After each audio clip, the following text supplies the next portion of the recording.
gathers momentum across the globe. The anger at corporate America continues to grow day by day.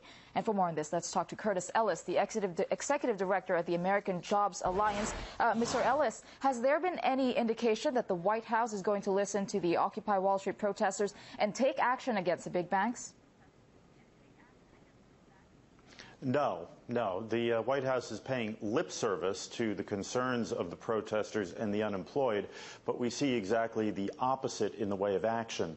They just got finished pushing 3 more outsourcing deals under the false name of trade deals, which will actually benefit the financial sector, but lead to the more outsourcing of more U.S. jobs in manufacturing and other sectors.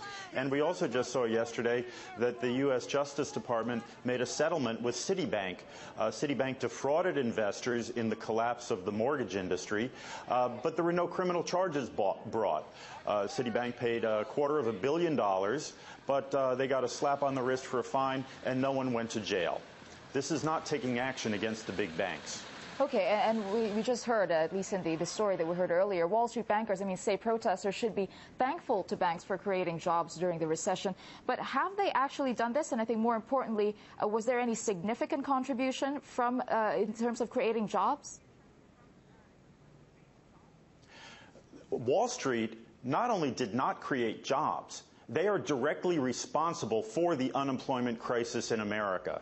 I like to say that Wall Street bankers are like the child who kills his parents and then pleads for mercy from the judge because he's an orphan.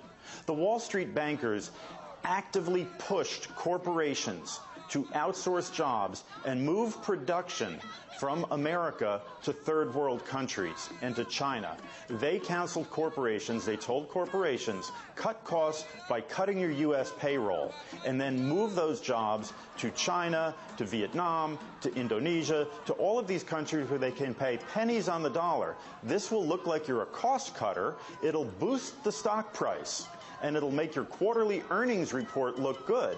Now, the CEOs were being paid in company stock, so they were eager to boost the share price by any means necessary.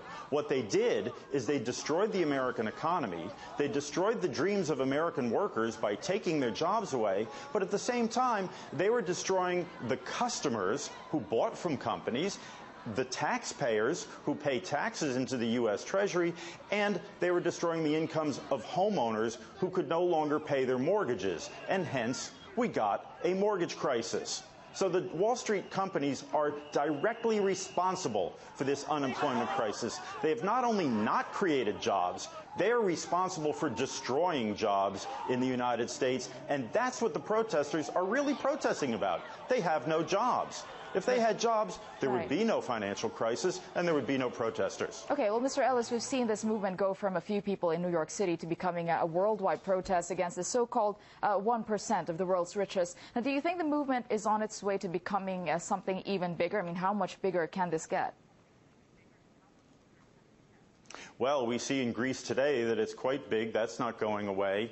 And as these policies, these basically neoliberal policies in line with what the IMF has imposed on other countries, try to get instituted in the developed world, we will see this get larger. It's an open question now. Will the Occupy Wall Street protesters take this movement back to their hometowns so this spreads even further into the grassroots level? Okay, well, thank you very much for your thoughts there. Curtis Ellis, Executive Director of the American Jobs Alliance. Thanks again.